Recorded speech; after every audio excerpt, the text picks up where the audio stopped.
quiet of night, I whispered my plea, holding her close, hoping for her decree.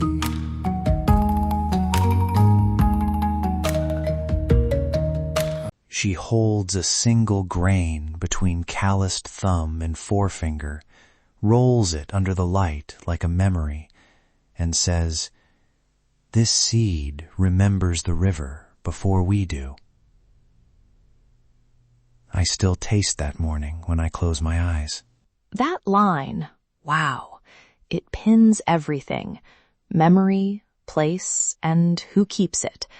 The layers matter.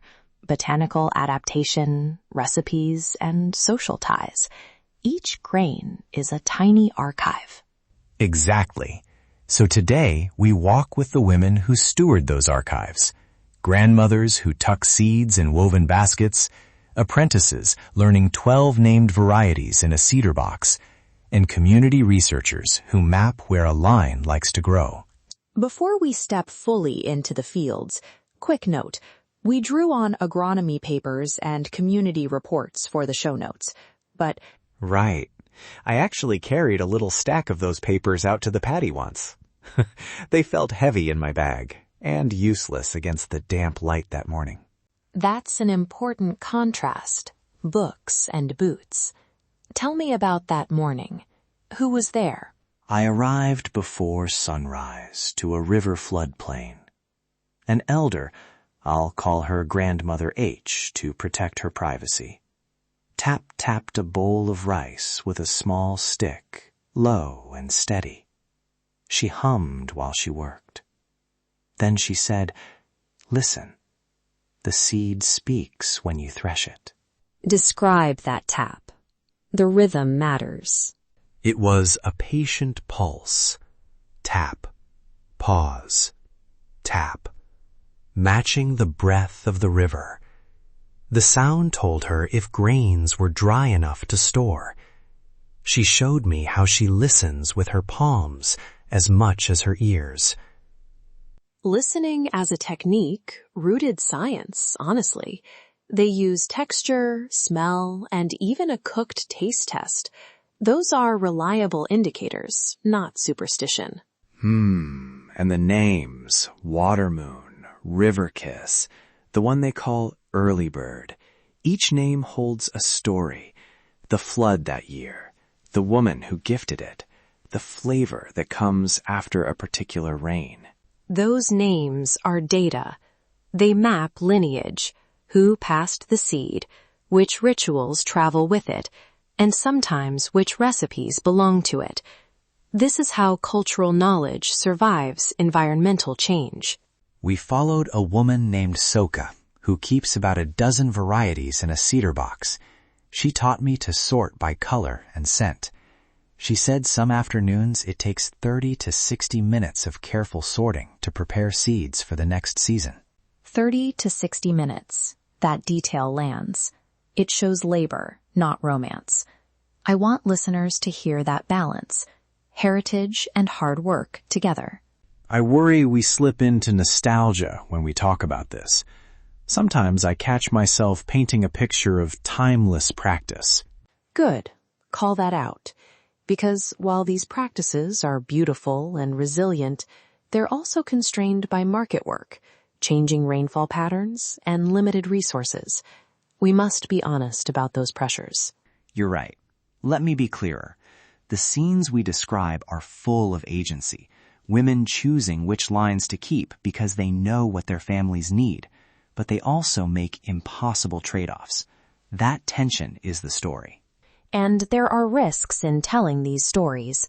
We followed community protocols, recorded verbal consent, offered anonymization where requested, and left out cultivation details for fragile lines to reduce any risk of biopiracy. Let's step back into a field moment. Picture women bent at the buns, palms moving like prayer, hands sifting grains, whispers of names, a small dog sleeping in the sun. One woman held a pinch to my lips and said, "Taste this. It remembers the last heavy tide." Those sensory gestures are teaching tools. The cooked flavor tells them about soil and flood history.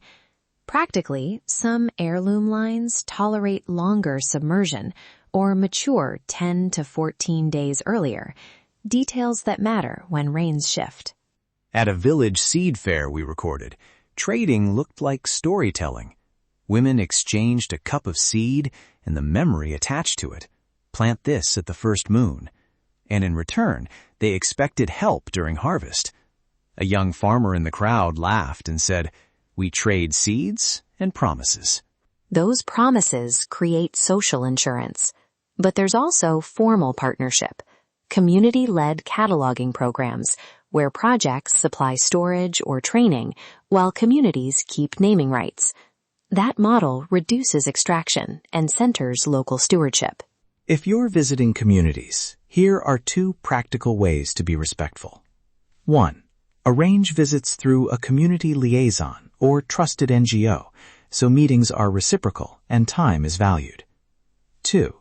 When seeds are offered, ask how to compensate labor without asking for exclusive rights.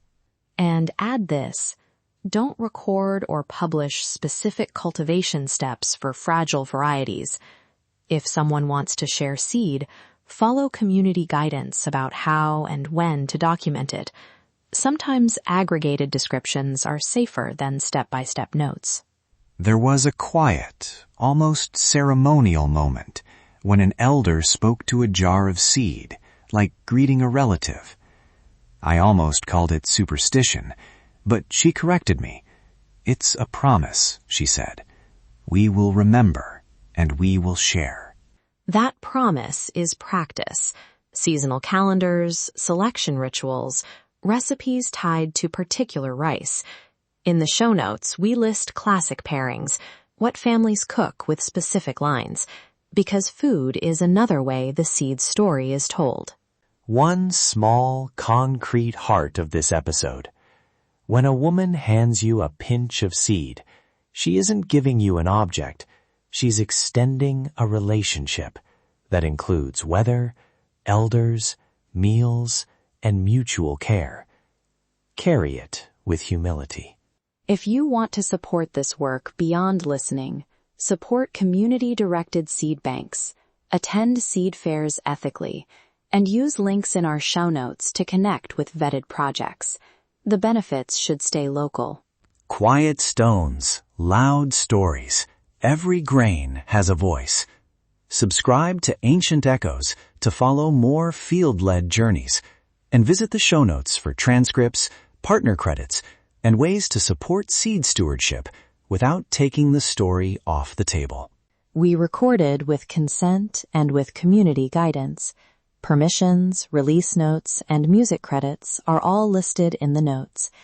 Thank you to every woman who opened a seed box and a kitchen to us. Thank you for listening closely.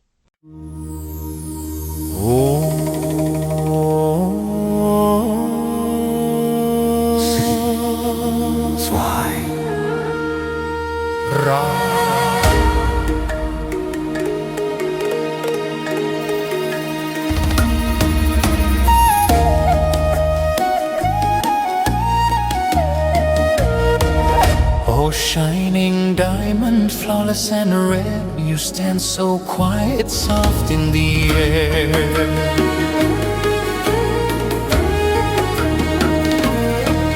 I dared not rush you, feared you'd flee. Your heart too pure to belong to me. If you turn away, I reach and bind, press my hand, still body and mind.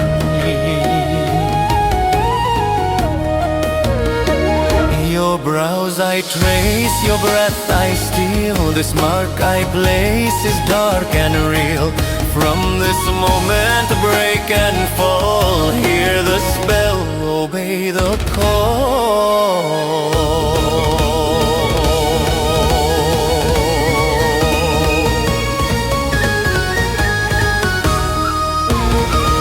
False love born from sacred lies, second one whispers through closed eyes. Follow me, don't fight, don't run, your soul is caught, my work is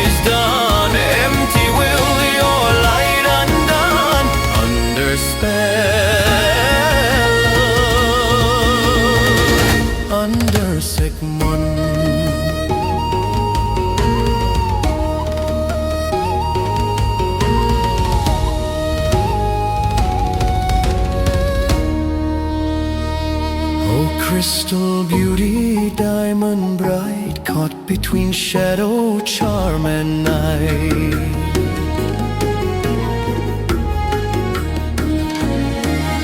Time won't save you, truth won't last.